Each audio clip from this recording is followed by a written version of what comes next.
Graça e paz do Senhor Jesus, boa tarde, muito bem-vindos. Meus amados, hoje é a oportunidade então de pensarmos em propósito. E a palavra que o Senhor colocou em nosso coração atende exatamente a esta proposta. Você já deve ter lido aí no enunciado da nossa página, propósito na adoração. Estamos chamando de propósito na adoração porque esta é a missão da qual ninguém tem desculpa para evadir. Quando se fala em missão na vida espiritual, as pessoas pensam naquilo que a igreja engessou, a igreja tornou hermético, a igreja estabeleceu como missão missionários, líderes, alguém que realiza um trabalho de liderança, que ensina, que ministra, que tem que ir e fazer. Mas na verdade, a nossa missão princípio é ser adorador. E é evidente que servindo a Deus, levando outras vidas ao conhecimento da graça salvadora. E para isso não é necessário ter um chamado específico que nos desloque ou que nos posicione em algum lugar. É simplesmente necessário viver onde estivermos e no que fizermos. Mas há aqueles que então se esquivam de um serviço específico, exatamente porque entendem que missão é isso.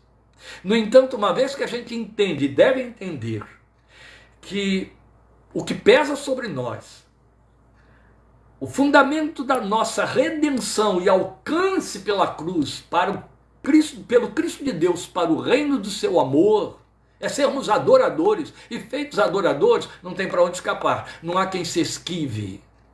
Não há quem se esquive. E aí vale lembrar, eu não preciso agredir a sua inteligência, dizendo a você que adorar não significa ter que cantar, senão mudos não seriam adoradores. Não é verdade? Surdos não seriam adoradores. Adora-se com gemidos e adora-se com silêncio, adora-se com olhar, adora-se com oração, adora-se com viver, adora-se com sorriso, adora-se com meditar, adora-se com ouvir, adora-se no que se faz. Viver é adorar. E adorar é viver. Por isso que, objetivamente, estamos chamando esta palavra de hoje de propósito na adoração, ou seja, propósito na existência cristã. Talvez este fosse o tema melhor e mais explícito, propósito na existência cristã. A palavra que temos hoje, portanto, nos faz refletir sobre propósito, porque é isso que, mais ou menos, prevalece no coração dos crentes em viradas de ano, não é assim? Eu andei escrevendo aí, vocês leram, tivemos uma quantidade imensa de compartilhamentos, visualizações, porque na verdade estávamos falando ali o que é fato. Estas viradas de ano, elas têm um peso de magia que influencia supersticiosamente até os evangélicos. Evangélico se deixa supersticionar com muita facilidade, cristão bíblico não, mas evangélico sim.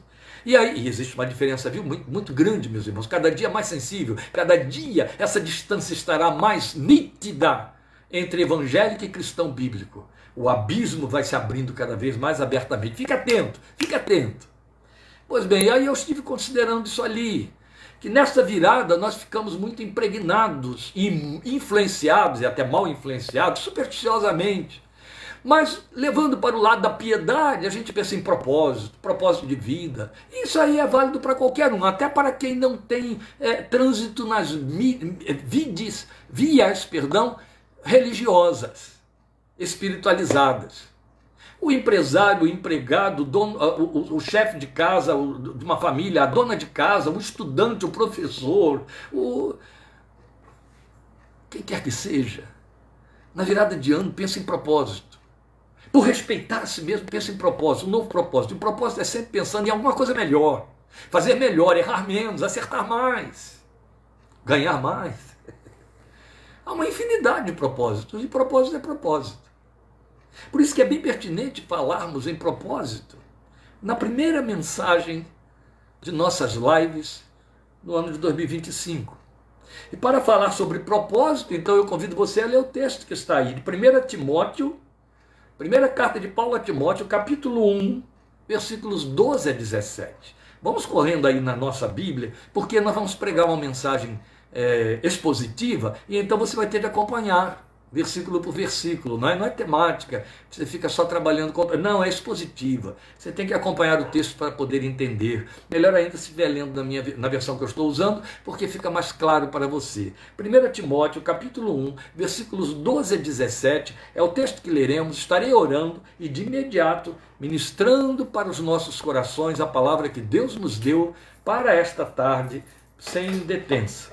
E o texto diz: dou graças a Cristo Jesus, nosso Senhor, que me deu forças e me considerou fiel, designando-me para o ministério. A mim, que anteriormente fui blasfemo, perseguidor e insolente, mas alcancei misericórdia porque eu fiz por ignorância e na minha incredulidade. Contudo, a graça de nosso Senhor transbordou sobre mim, com a fé e o amor que estão em Cristo Jesus. Esta afirmação é fiel e digna de toda aceitação. Cristo Jesus veio ao mundo para salvar os pecadores, dos quais eu sou o pior. Mas por isso mesmo alcancei misericórdia, para que em mim, o pior dos pecadores, Cristo Jesus demonstrasse toda a grandeza da sua paciência ou longanimidade, como você tem em suas versões, usando-me como um exemplo para aqueles que nele haveriam de crer para a vida eterna. Que lindo!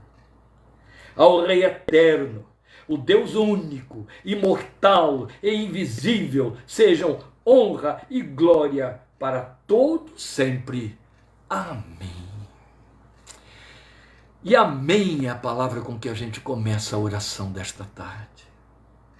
Tu és o amém sobre a nossa confissão, Filho de Deus, Cristo Jesus, Senhor. Te celebramos, te saudamos, te exaltamos, te glorificamos, te reconhecemos e te invocamos pelo teu Espírito eterno sobre a tua palavra neste momento. Te adoramos com gratidão profunda pela liberdade e acesso que temos a esta palavra, pela compreensão que nos permites ter dela, pelo iluminar do teu Espírito que habita em nós.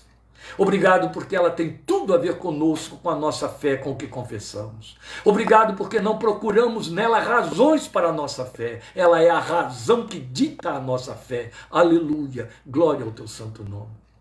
Serve-te dela, Senhor, mais uma vez, nesta tarde, neste momento e no alcance dos corações que agora e depois a procurarão, para que nos fales, nos ensines e teu santo nome seja glorificado. Nós te suplicamos, invocamos e agradecemos para o louvor de tua glória, no santo nome de Jesus. Amém, amém. Muito bem, meus amados.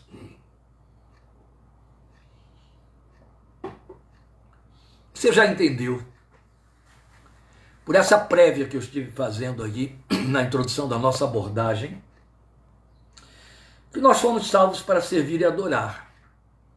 Essa é a razão porque fomos feitos filhos de Deus em Cristo Jesus. Não há outra razão.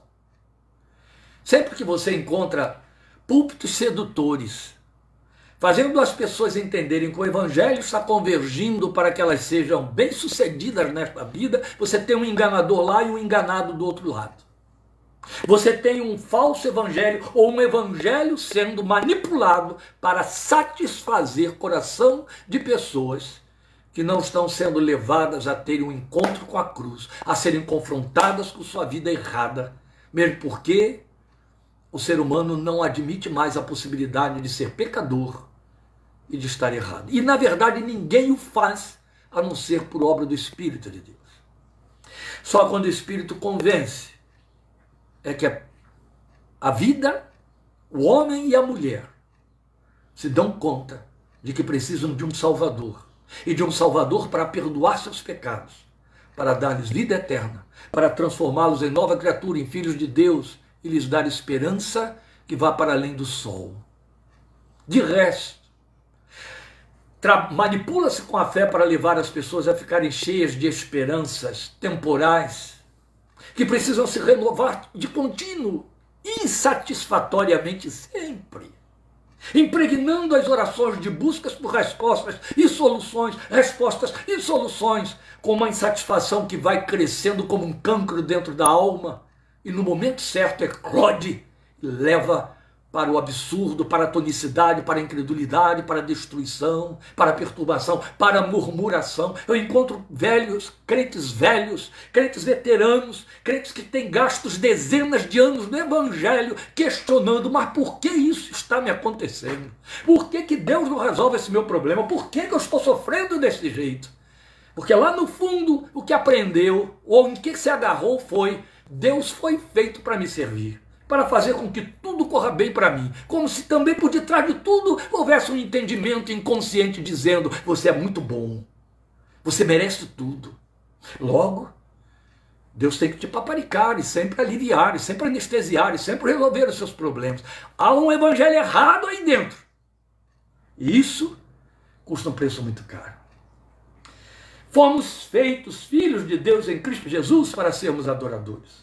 E só filhos podem adorar em espírito e em verdade. Jesus deixou isso muito claro. É a doutrina do Filho de Deus que ele ensinou à mulher samaritana, junto ao poço de Jacó. Só filhos podem adorar a Deus, porque Deus espera ser adorado como Pai. Deus não espera ser adorado apenas como Criador. Como Criador, Deus é, a Bíblia diz, adorado até por minhocas, pássaros, baleias, seres inanimados como estrelas. Só filhos podem dar adoração em espírito e em verdade. Como criaturas estamos iguais a todos os outros para adorar o Criador. Mas Deus quer ser adorado como Pai. Por isso colocou dentro de nossos corações o Espírito do seu Filho para ser adorado como Pai. Então fomos estabelecidos para sermos filhos, para que prestemos a adoração que Deus quer receber. Glória ao seu nome. Glória ao seu nome. Lloyd Jones, certa vez, disse uma coisa muito séria, em curtas palavras, mas impactantes. Eu quero que você reflita sobre elas. Estão naquele seu livro, As Insondáveis Riquezas de Cristo, página 148. Ele disse, se você não sabe por que vive a vida cristã, você está sendo um pobre cristão. Poucas palavras, mas com uma verdade contundente. Se você não sabe por que vive a vida cristã, você está sendo um pobre cristão. Ou seja, a finalidade da sua vida cristã. Pode ser que você ache que saiba. E vai descobrir que te ensinaram que a finalidade é você mesmo. Leda engano. Não é não. Mas à luz de 1 Coríntios 15, 19, que diz para nós, se esperamos em Cristo somente quanto às coisas desta vida, ou seja, coisas temporais, contabilizáveis, visíveis, mesmo que elas envolvam sofrimentos, angústias pessoais, doenças, crises financeiras, problemas conjugais, afetivos, criação de filhos, coisas visíveis. Se esperamos em Cristo somente quanto a essas coisas, somos mais infelizes de todos os homens. Outras versões dizem, somos os mais miseráveis de todos os homens. Foi Paulo quem disse isso, meus queridos. Não foi nenhum pregador de cátedra. Foi o servo de Deus, o oráculo de Deus, o veículo para revelar para nós a palavra inspirada, palavra de Deus, em 1 Coríntios 15, 19. Se esperamos em Cristo somente quanto às coisas desta vida, somos os mais miseráveis de todos os homens, os mais infelizes de todos os homens. Não se surpreenda você que é líder, não se surpreenda você que é pastor, você que é obreiro, você que aconselha, você que ouve pessoas, crentes com lamúrias nos seus pés. Se eles estão com todas essas lamúrias nos seus ouvidos, eles estão reprovados em 1 Coríntios 15, 19. O que está acontecendo com eles é que estão vivendo o cumprimento da palavra de Deus que os declara os mais infelizes de todos os homens. Porque não sabem adorar, porque não sabem ser gratos, porque não entendem que foram alcançados para Ele e não para que Ele seja deles. É diferente. Então, à luz desse texto, eu preciso dizer que se alguém veio à fé cristã, deixando-se enganar, iludir, por pretender que isso faz dessa pessoa um fim em si mesma, como objeto de favores divinos, como se Deus tivesse o compromisso e dever de fazer essa pessoa alvo de favorecimentos, essa pessoa cometeu o pior engano confessional de sua existência. Melhor seria ficar lá onde estava. Nenhum de nós foi alcançado a favor de si mesmo, mas todos, sem exceção de ninguém, recebemos a bênção de sermos elevados à categoria de cooperadores de Deus. Cooperar é uma palavra que significa trabalhar junto, a favor de, trabalhar com. Cooperadores de Deus, na missão de resgatar vidas perdidas para uma vida plena e eterna com Ele, em Cristo Jesus.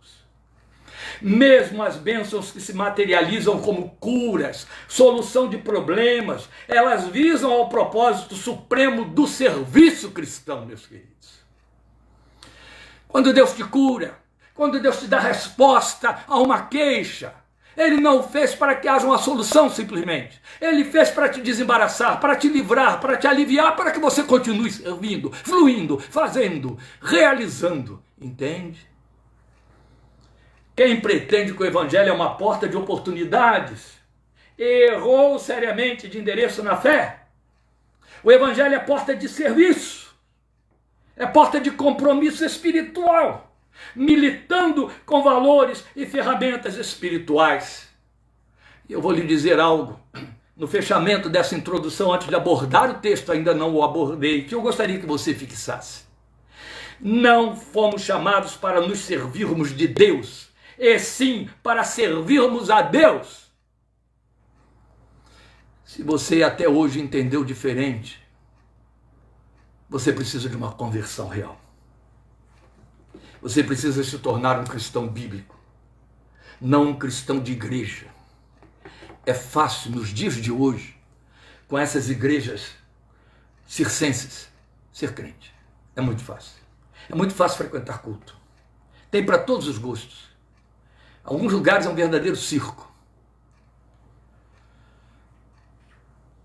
O que falta é verdade. O difícil é ser cristão bíblico. É ter compromisso com a palavra que te confronta. Martin Lloyd Jones dizia, se você vai participar de um culto e sai de lá se sentindo muito bem consigo mesmo, alguma coisa saiu errada lá dentro. Estamos falando de um homem que tinha uma bagagem de experiência, que põe todos os outros no chinelo, no bolso, em qualquer outro lugar. Nossa vida de adoração tem um propósito, meus amados. E o apóstolo Paulo se coloca como exemplo disso para nosso ensino. Então temos de aprender com ele. E aí vamos ao texto. Dou graças a Cristo Jesus, nosso Senhor. Você não leu aí que me deu forças, que me fortaleceu e me considerou fiel, designando-me para o ministério? Essa é uma palavra muito dele. Essa é uma transcrição de uma linguagem muito própria ou quase que exclusiva de Paulo. Quando Paulo diz me deu forças ou me fortaleceu, ele está falando de uma coisa chamada pecado. Quando ele diz Deus me deu forças, está dizendo Deus me tirou do meu estado de pecado. Porque quando a Bíblia fala em Romanos, de pena de Paulo, que Deus enviou o seu Cristo, o seu Filho ao mundo, Cristo Jesus, morreu por nós quando ainda éramos fracos. O que ele estava dizendo era, éramos pecadores. A palavra ali significa, vivíamos em pecado. Então quando ele diz aqui, Deus me deu forças, está dizendo, me tirou do pecado, me tirou daquela vida de fraqueza, fraqueza no sentido de vida pecaminosa, vida sem poder espiritual, é isso. E me considerou fiel. A beleza de Deus ter considerado Paulo fiel é porque Paulo era fiel por natureza na perseguição que fazia a igreja. Ele era fiel à sua confissão. E Deus disse, eu quero essa fidelidade para mim, eu quero essa fidelidade para o meu reino. E o considerou fiel, dando-lhe forças, tirando-lhe da fraqueza do pecado, designando-me para o ministério, ele disse. Pois bem, o que é que nós vamos aprender com ele aqui? O que ele está nos dizendo, especialmente nos dois versículos que eu vou ler agora, versículos 13 e 15. Ele está mostrando para nós o que ele era, o que ele é e o que ele fez. Então isso serve para mim e para você numa disposição da primeira pessoa do singular. O que eu era, o que eu sou e o que eu fiz. O que eu era, o versículo 13 diz para nós. Anteriormente eu era blasfemo, perseguidor e insolente. Não sou mais. Nem blasfemo, nem perseguidor, nem insolente. Ou seja, não odeio mais a igreja de Cristo, não blasfemo mais contra Deus, eu temo a sua palavra, é ela que habita meu coração, é isso que ele está dizendo. Não sou insolente, eu não fico ditando para Deus o que eu quero, dando ordens, exigindo. Não sou insolente, pelo contrário. Então ele diz, alcancei misericórdia, porque eu era ignorante, eu fiz isso por ignorância, eu era incrédulo, eu fiz isso na minha incredulidade, ele está dizendo no versículo 13. Isso era o que éramos.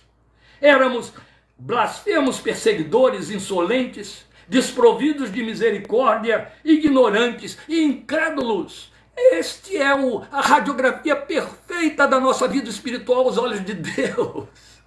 E ele então não está dizendo que Deus olhou e disse, coitadinho. Não existe isso. Você vai ouvir coisa mais importante agora. Mas vamos voltar agora, continuando ainda falando do que eu era, do que eu sou e do que fiz, no versículo 15. Ele diz, esta afirmação é fiel, é digna de toda aceitação. Cristo Jesus veio ao mundo para salvar os pecadores, dos quais eu sou o pior. Meus amados irmãos, precisamos dizer isso aos nossos irmãos crentes, que estamos jogando nas águas e batizando, declarando aí que são crentes e filhos de Deus, porque sorriram para nós no Evangelho, porque ficaram pedindo que lêssemos Bíblia para eles, passaram a pedir oração ou coisa parecida. Cuidado com isso. Nós precisamos confrontar as pessoas com aquela realidade na qual fomos confrontados também. Fomos pecadores, estávamos em pecado. A vida do homem fora do Evangelho, por mais bonitinho filho que seja de mamãe, é a vida de um pecador. O homem fora de Cristo é pecador, é essa visão que Deus tem dele. E Paulo se coloca com bastante sinceridade e consciência como o pior dos pecadores, nas suas versões, o principal dos pecadores, o cabeça dos pecadores. Ele foi além, ele usou uma hipérbole aí para poder dizer para os outros, se Deus pôde me alcançar, quanto mais a você, que já que eu sou o principal, você vem depois, já que eu sou o pior, você é melhor. Quero lhe dizer que não existe pecador maior ou menor, pior ou melhor. Ninguém é melhor pecador. Só pode ser melhor pecador por pecar mais. Pecar de forma mais assintosa. Mais treinado no pecado. Esse é o melhor pecador. A verdade é que enquanto estamos fora da cruz, não estou falando fora da igreja, fora da cruz, somos pecadores. Paulo diz, eu fui o pior deles. A verdade, ele diz aí, essa palavra é digna de toda aceitação. Jesus veio ao mundo para salvar os pecadores, salvar a mim. Dentre esses pecadores, eu fui o pior, eu sou o pior deles. E mais importante, quando ele declara que Jesus veio para salvar os pecadores, ele diz, eu sou o pior, ele não disse, eu fui o pior. Aqui está um ponto onde a gente escorrega de uma forma indesculpável e perigosa. As bênçãos de Deus, especialmente porque nós nos classificamos abençoados através de bênçãos visíveis e contabilizáveis. As experiências espirituais que nos emocionam, as visitações do Espírito de Deus, o gozo espiritual da sua presença, tudo isso acaba por fim favorecendo com que nosso coração falho e enganoso nos iluda, nos fazendo pensar que estamos perfeitos, que deixamos de ser pecadores no sentido de que não há mais uma tendência a pecar. Estou livre disso. Estou redimido e não peco mais. Não, o que você vai ouvir o Senhor dizer é, você está perdoado, vai e não peques mais. Porque Ele sabe que em nossa carne não habita bem algum. Paulo estava muito consciente disso. Era Paulo, gente. Era aquele homem de Deus que disse, vivo não mais eu, mas Cristo vive em mim, e agora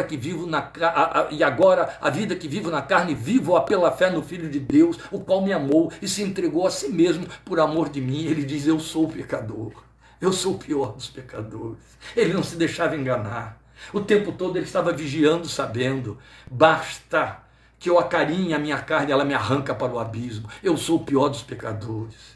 Eu sou um pecador perdoado. Olha que coisa bonita. Ele diz para nós, eu quero te chamar a atenção para isso, que ele fala que a graça de Deus, versículo 14, transbordou sobre ele. Acho linda a figura de linguagem, porque ela é muito pertinente. Se ele era o pior dos pecadores, a graça tinha que transbordar. A graça tinha que ser muito grande para cobrir essa multidão de pecados. Ela tinha de transbordar.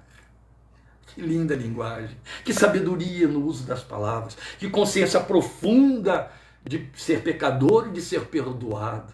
E quanto mais consciente de ser perdoado estamos, mais consciência de adorador nós temos, de gratidão, de nos curvarmos diante dele. Porque sabe, meu irmão, sabe, minha irmã, fique sabendo, quando o crente se enche com direitos, quando o crente se enche com muita liberdade, quando ele acha que ele pode reclamar de Deus e esperar uma pronta resposta porque ele é filho, porque ele é crente, ele é um presunçoso. Ou ele não passa de alguém que está tendo a pretensão de achar que merece alguma coisa, está investindo na meritocracia, ele está achando que ele já ficou um filhinho tão bonitinho, tão enfeitadinho, tão empoadozinho, que Deus não tem outra opção a não ser atender e abençoá-lo. Ele é apenas um pecador perdoado. Ele continua sendo pecador perdoado. Essa é a verdade.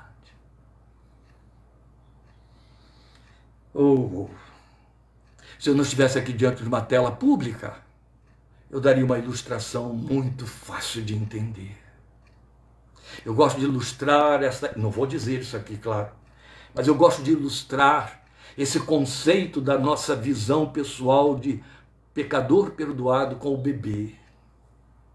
Quando você pega um bebê, haja visto aí meus netinhos, minha netinha, estávamos ali, enchendo a casa da minha filha, nos deliciando com ela, passando de braço em braço, braço em braço.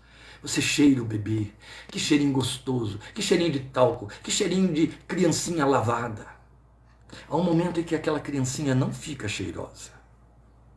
Seus conteúdos vêm para fora. É a mesma criança. Os braços até se recuam.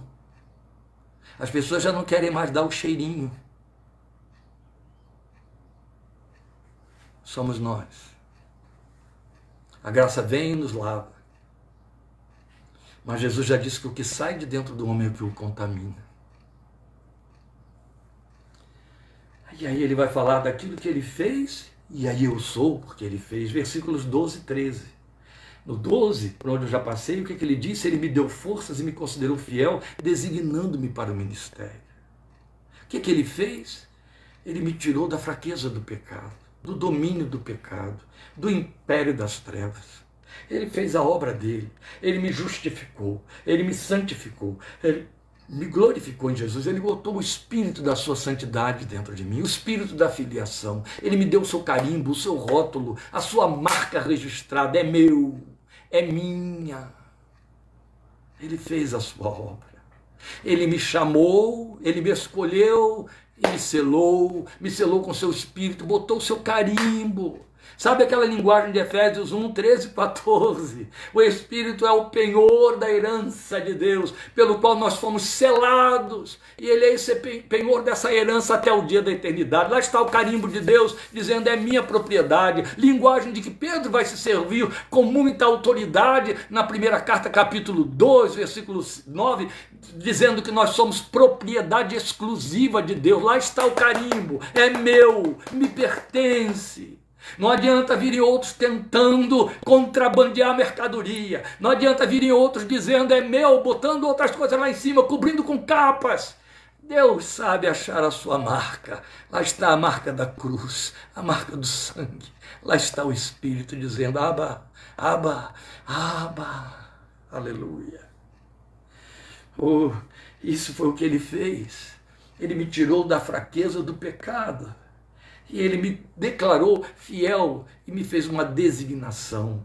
De onde você tira essa linguagem? Onde você lembra? Qual é o eco que ela traz em nossos ouvidos? Ela está no Evangelho de João capítulo 15. Foi o Filho de Deus que disse, vocês não me escolheram. Pelo contrário, eu escolhi vocês. E ao escolher vocês, eu nomeei, eu designei para que vocês vão, vocês deem fruto e o fruto permaneça. Jesus não deixou ninguém enganado, nem pelo meio do caminho. Ele poderia ter parado e dito e a gente estaria celebrando. Glória, aleluia! Eu escolhi vocês, eu escolhi. Não, ele disse, escolhi, nomeei e mandei que vão e deem frutos. E o fruto permaneça. E se o fruto permanecer, o que vocês pedirem ao Pai em meu nome, Ele atenderá. Quanto comprometimento, a palavra é essa, compromisso. Foi isso que Ele fez. É propósito na adoração. É isso. E aí Ele vai mostrar para nós o que é que eu sou por causa do que Ele fez. O que é que eu sou? Ora, eu sou alguém a quem Ele cobriu com graça e misericórdia. Fez a sua graça transbordar sobre mim. Como foi que ele fez? Versículo 14. A graça de nosso Senhor transbordou sobre mim com a fé e o amor que estão em Cristo Jesus. Está aí. Deus te estabeleceu um filho da graça. Fez a graça transbordar. E no pacote da obra de Cristo na cruz, ele te capacitou, te credenciou com a capacidade de crer. Ele te deu fé e te cobriu com seu amor. Ele te ama no amor que ele tem por seu filho. Jesus se comprometeu a rogar a ele: Pai, o amor com que me tens amado, que esteja neles, e eu neles esteja. Ele te deu fé no coração do seu filho e pelo espírito do seu filho. Através dessa fé, você pode desenvolver esperança. Ele vai trabalhar a esperança. Como foi que ele fez? Ele transbordou graça sobre você. Fez transbordar a graça. Ora, nós sabemos, temos discutido isso, temos repassado isso, temos repetido aí uma palavra muito pertinente e várias vezes citadas por Warren Wiersbe, quando ele diz lá que na misericórdia de Deus nós deixamos de receber o que merecíamos receber. E pela graça de Deus, passamos a receber o que Ele quer que recebamos. A verdade é que a sua graça nos alcançou. Pela graça de Deus, Paulo disse: sou o que sou. Esse homem não abria mão de negociar essa sua confissão. Ele tinha consciência de uma coisa: é a graça em mim, é uma graça personificada, é uma graça que está latente, é uma graça que eu percebo no meu discurso, na minha audição, nos meus olhos, na minha pele, no meu ir e vir. Não é a graça da qual eu me lembro quando eu entro num momento de culto, mas é a graça que me permeia, que transborda a minha vida. Eu me movimento na graça. Quando ele diz a graça transbordou, você sabe o que é um transbordamento? A graça de Deus vem como ondas vagas de tsunami que nos afogam. Transbordar, a graça que transborda é a imagem do copo.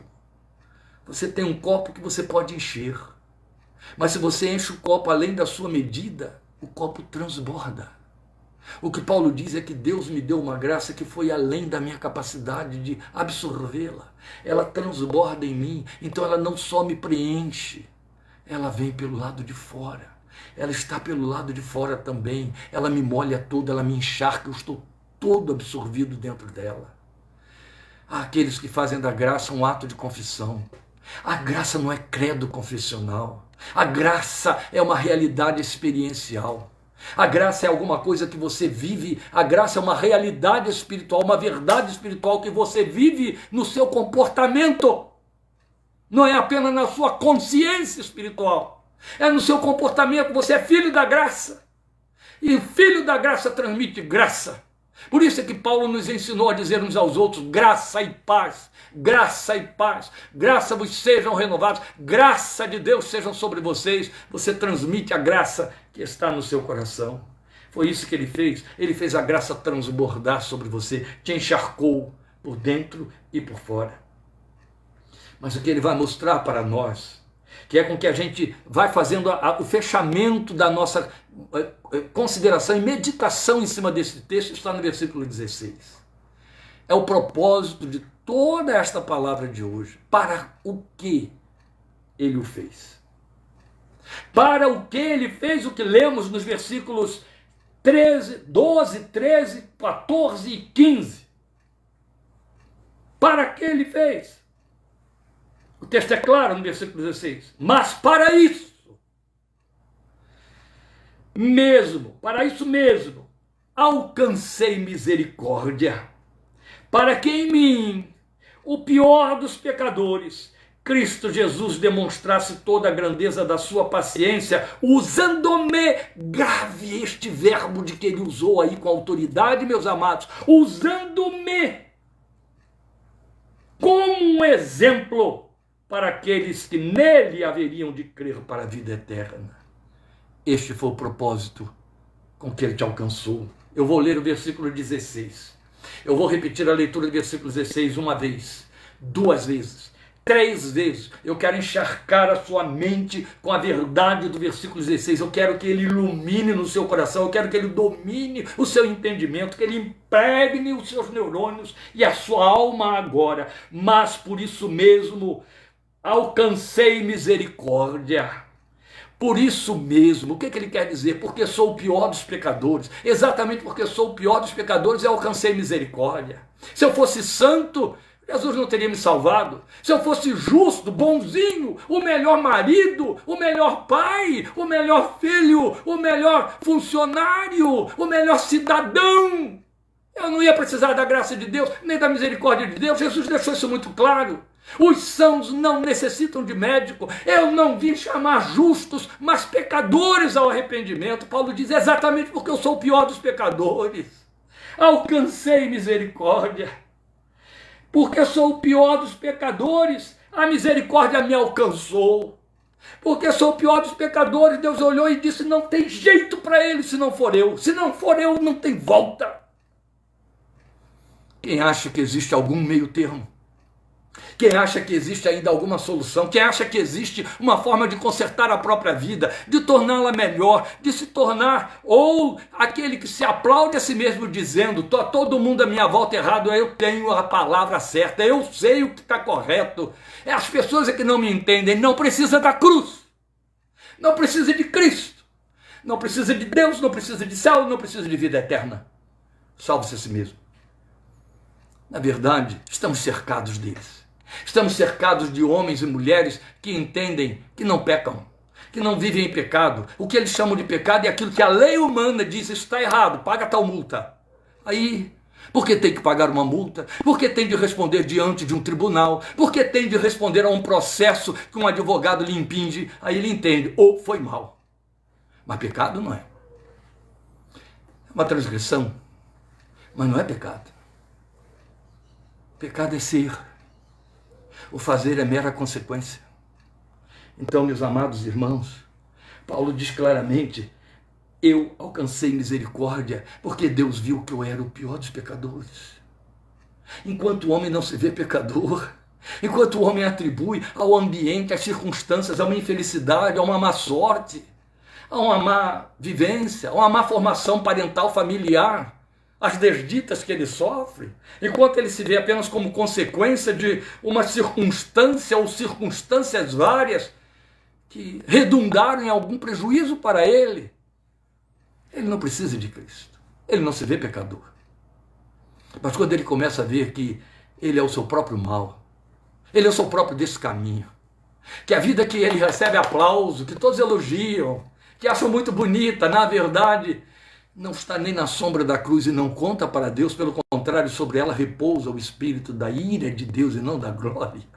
Como a Bíblia diz, a ira de Deus repousa sobre os filhos da desobediência. Ele não se vê pecador, é assim que ele fica. Mas quando ele se sabe pecador, quando ele entende e pode assumir como Paulo, sou o pior deles, aí alcança a misericórdia. O que confessa a sua transgressão alcança misericórdia. O que a encobre, não. O que confessa e deixa, alcança misericórdia. Está escrito. Aí ele diz, e essa misericórdia me alcançou com um propósito. É aqui que o discurso destoa do que está sendo pregado, ensinado, dito, gravado, cantado por aí, meus amados, enchendo nossos ouvidos de atos evangélicos. Destoa totalmente, porque o texto claramente diz para nós, para quê? Esta misericórdia me alcançou para que em mim? Esta misericórdia me alcançou com um propósito definido. Esta misericórdia me alcançou com um objetivo que estava em Deus e era de Deus. Não era o meu objetivo. Eu não fui alcançado pela misericórdia, eu não fui levado às águas do batismo, eu não ganhei títulos de filho de Deus, de crente, porque alguma coisa tinha de começar a acontecer comigo. Não. O servo de Deus deixa claro qual é a finalidade da obra da salvação na minha vida e na sua vida. Para que em mim, o pior dos pecadores, Cristo Jesus demonstrasse, sabe o que é isso que está aqui? Sabe o que é demonstrar? Você já viu um vendedor parar na sua porta e te oferecer as mercadorias dele abrindo um mostruário? Quando ele abre o mostruário, você fica vendo quais são as peças que ele quer te oferecer. Ele procura convencer você do valor daquelas peças e da validade do preço que pede por elas. Ele procura convencer você da necessidade que você tem. Você nem imaginava de uma peça como aquela. Ele mostra, ele apresenta o mostruário. O texto está dizendo que Jesus nos faz de mostruários da sua misericórdia. Aleluia. Para que Cristo Jesus demonstrasse toda a grandeza da sua longanimidade, toda a grandeza da sua paciência, usando-me como um exemplo para aqueles que nele haveriam de crer para a vida eterna. O máximo que se prega por aí é: você foi alcançado para ser salvo. É verdade, mas é decorrente, entende? É decorrente. Ser alcançado para alcançar a vida eterna, ser alcançado para ser salvo dos pecados e ter vida eterna com Deus é secundário. É decorrente, é uma inevitabilidade por conta da eternidade de Deus, do propósito de Deus que nos pensou nos dias da eternidade. Você foi alcançado para servir de exemplo de como Cristo perdoa e transforma. Aleluia. Servir de exemplo para seus filhos, seus parentes, servir de exemplo para seus vizinhos, seus empregados, os seus superiores, servir de exemplo para o ser humano com o qual você esbarra. Não é exemplo de alguém que fica lá enchendo o ouvido de forma chata dos outros, dizendo: ó, você é um pecador, você tem de crer em Jesus. Não é exemplo de vida. Exemplo de vida transformada, sabe? É aquele exemplo de vida que está passando pelo mesmo sofrimento de todos os outros, mas tem uma palavra de adoração na boca, tem uma palavra de paciência, tem um hino de louvor ao nosso Deus, entende? Enquanto os outros blasfemam, enquanto os outros se angustiam, se desesperam, a paz de Deus, que excede todo entendimento, faz de você um exemplo. Enquanto todos estão blasfemando, questionando: mas por que isso me acontece? Mas que raio de vida! A glória de Deus transborda através de seus lábios, que vai dizer: o Senhor o deu, o Senhor o tirou, bendito seja o nome do Senhor. Abba é o filho que adora, é o filho que ama, é o filho que não mede Deus nessa medição que os filhos terrenos fazem do bom e do mau pai, o pai doador, o pai não doador. Não, medem Deus pelo que ele é.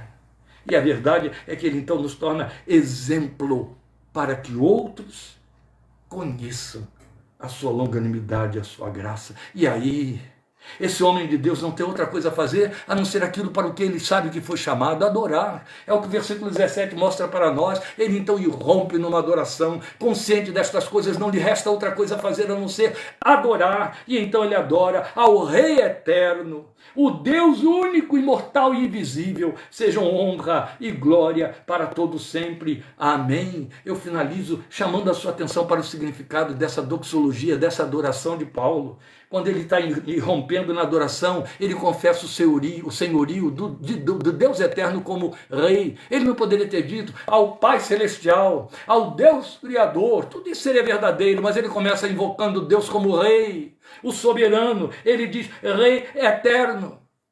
Aquele que governa sobre mim, aquele que é soberano sobre mim, suas decisões se impõem sobre mim. Eu o conheço como aquele cuja palavra confessa-o dizendo: nenhum dos seus planos pode ser frustrado. Eu o conheço como aquele que a palavra declara que faz com que todas as coisas cooperem para o bem daqueles que o amam e que são chamados pelo seu decreto. Ainda que eu não veja esse bem, não entenda esse bem, eu creio na sua soberania. Ele é rei, ele reina sobre mim. Eu tenho um compromisso com o seu reino. Não foi isso que Jesus nos ensinou na oração do Pai Nosso? Ele não começa exatamente invocando-o como Pai e não encerra declarando-o como Rei. Ele não vai dizer lá, logo em segunda instância: Pai nosso que estás nos céus, santificado seja o teu nome, venha o teu reino. Este reino tem de vir, este reino está em mim, este reino se manifesta através de mim. Ele é soberano. Então eu não tenho dificuldade de crer, é isso que Paulo está nos dizendo, que o meu ir e o meu vir estão sob a égide, o controle, a ingerência do Deus que é soberano na minha história, que não me jogou na existência por um mero acaso. Sabe, nós não somos sementes lançadas ao vento. Isso vale muito como ilustração para as nossas palavras, para o que dizemos, para o nosso testemunho, mas não para a nossa vida. Nós somos vidas previamente elaboradas, pretendidas, desejadas, pensadas na eternidade, criadas, chamadas à existência, criadas em Cristo Jesus para realizar obras que Deus, antes que nos chamasse à existência, pensou nelas para que as realizássemos. Você percebe até onde vai o significado de alguém estar perdido? Você percebe como que tem crentes que estão perdidos? Vão parar no céu, mas estão perdidos aqui nesta vida e nesta história. Ainda não encontraram a finalidade escrita em Efésios 2:10. Ainda não descobriram as obras nas quais Deus quer, sabe por quê? Estão procurando obras a seu próprio favor, para o seu galanteio, para seu prazer espiritual, ou as realizações das bênçãos do dia a dia. Oh, misericórdia! Ainda não acharam nada, estão perdidos, estão transitando pela história, desperdiçando uma das mais superiores e gloriosas bênçãos da espiritualidade e da existência humana, viver com um propósito, e este propósito é saber que está no centro da vontade de Deus, chamado para quê? E onde? E quando? E como? Glória a Deus! É isso que ele quer. Paulo diz, ele é o Rei eterno. Ele é o Rei eterno, Ele é Deus, Ele é Criador e Pai, Ele é Deus único, imortal, invisível. Nunca vamos confundir isso. É único. Ele não vai ceder, Ele não vai mudar, nele não vai haver transformação. Ele é irretocável, irremovível nas suas decisões. Ele é perfeito. Ele é único. E porque Ele é único e perfeito, Ele é imortal. Isso significa que Ele estará me esperando além da curva do caminho da vida. Ele veio antes de mim, claro, Ele me planejou na eternidade. Eu não sou então um acaso da existência, como eu comecei a dizer, não sou semente lançada ao vento, que então caiu na terra, num lugar abissal, de uma provinciazinha do estado do Rio de Janeiro, na metade do século passado. Não. Fui previamente elaborado por Ele. Ele preparou uma árvore genealógica no meio da qual me inseriu. Aleluia. Estamos ouvindo isso agora mesmo. Você leu isso aí na história de Abraão. O texto dizendo de Hebreus que Levi, bisneto de Abraão, ainda nem Isaac tinha sido gerado. E o texto diz para nós que Levi já tinha dado dízimos a Melquisedeque porque estava no DNA de Abraão. Ele criou sua árvore genealógica. Você não é um mero acidente histórico, social, sociológico, não é não. Que digam os homens perdidos e entupidos da sua vaidade e soberba humana, que digam eles estas coisas, mas a verdade de Deus diz que você é uma vida planejada na eternidade, elaborada e trazida no tempo da história com uma finalidade. Não maldiga a sua hora, seu país, o seu lugar, sua herança e sua família. Você nasceu dentro dos propósitos de Deus. Ele tinha esse propósito. Ele te quis ali. Ele te chamou ali. Ele mandou que você viesse à existência, aquele que chama a existência as coisas que não são como se já fossem, para que você a vivesse para Ele e nele, e te achou em Jesus. Isso é uma adoração, é uma visão internalizada. Paulo está mostrando para nós essa visão internalizada ao Rei eterno, ao Deus único, ao Deus imortal, ao Deus invisível. A Ele sejam honra e glória para todos sempre. Ah, meus amados, é muito fácil dirigir um culto de louvor. É muito fácil chegar no culto de louvor e dizer, vamos aplaudir o Senhor agora, levantem os braços, tirem os pés do chão, diga aleluia. Você tem boca de concreto, glorifica a Deus. É muito, muito fácil fazer esse alvoroço. É muito fácil. Difícil. Difícil porque é espiritual. É assumir o compromisso de ser honra e glória para Deus. É fácil dizer para o povo, dá glória. Glória ao Senhor, glorifica o Senhor. Toda honra a Jesus, o Salvador. Isso tudo são discursos piedosos, bonitos, mas fáceis. O compromisso de um adorador é fazer da vida dele um motivo de honra e de glória para o Senhor. É isso. Honra e compromisso. E aqui cabe a parte do para que o fez. aquilo que o Deus Pai desfruta no adorador, a honra e a glória que lhe são devidas. Já dissemos, eu estou apenas me repetindo, e é bom que eu me repita no início deste ano, meus amados. Anjo nenhum te supera na adoração, e no louvor e na glória. Eu concordo e acredito firmemente que nos prostraremos diante do trono do Cordeiro na eternidade. Vamos nos juntar aos anjos, como diz Hebreus 12, vamos aprender em breve, juntos a uma reunião de anjos, alegre reunião de anjos, exultando. Mas, na verdade, nenhum deles poderá dar o seu testemunho, o meu testemunho. Eles não têm isso para dar. Nenhum deles suou, nenhum deles sepultou ninguém, nenhum deles foi humilhado, nenhum deles foi traído, nenhum deles recebeu um bofete, nenhum deles sofreu dor, enfermou, envelheceu, adoeceu e morreu. Nenhum deles. Nenhum deles sofreu tristezas, depressões, angústias. Nenhum deles também soube o que era ter alegria sem causa, alegria invisível, alegria interna, sentir a presença. Eles veem a glória. Você a contempla pela fé e adora. E é isso que enche o coração de Deus de honra e de glória. Você que sua, você que geme. Mas quando você que tem essa oportunidade de fazer o que anjo nenhum faz, não faz, eu não quero estar no seu lugar. Não sei como Deus vê isso. Porque se você não se coloca como adorador, você vive para quê? É crente para quê? Qual é a finalidade da sua fé? Vamos voltar à questão levantada por Lloyd Jones. Se você não sabe por que vive a vida cristã, você está sendo um pobre cristão. Vamos voltar ao que eu disse um pouco adiante para vocês. Não fomos chamados para nos servirmos de Deus, e sim para servirmos a Deus. Esquece essa ideia de que você tem que ter título e liderança dentro de grupos. Você é homem e mulher de Deus e com muito mais eficácia, sendo cidadão do dia a dia, deixando com que aquilo que Jesus disse a seu respeito aconteça. Vocês são a luz do mundo. Resplandeça a sua luz diante dos homens, para que vejam a sua luz e deem glória ao Pai que está nos céus. Foi para isso que Ele te chamou em Cristo Jesus. Tudo que você recebe como resposta à sua oração é acréscimo, é redundância. Foi Jesus quem disse isso. O Filho de Deus disse, o Pai sabe que você necessita de todas estas coisas.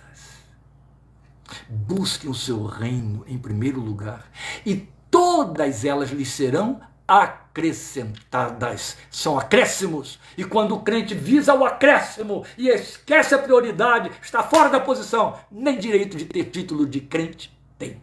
Deus te abençoe, te guarde, te fortaleça. Estejamos juntos quinta-feira com Hebreus capítulo 9, parte 14. Espero você lá, 20 horas, para estudarmos a palavra do Senhor. O Senhor te abençoe e te guarde. O Senhor faça resplandecer o seu rosto sobre ti e tenha misericórdia de ti. O Senhor sobre ti levante o seu rosto e te dê paz, em nome do Senhor Jesus.